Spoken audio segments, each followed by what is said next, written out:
بسم الله الرحمن الرحيم أرأيت الذي يكذب بالدين فذلك الذي يدع اليتيم ولا يحض على طعام المسكين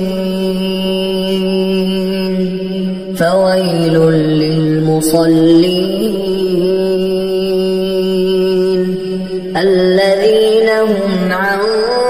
صلاتهم ساهون الذين هم يراءون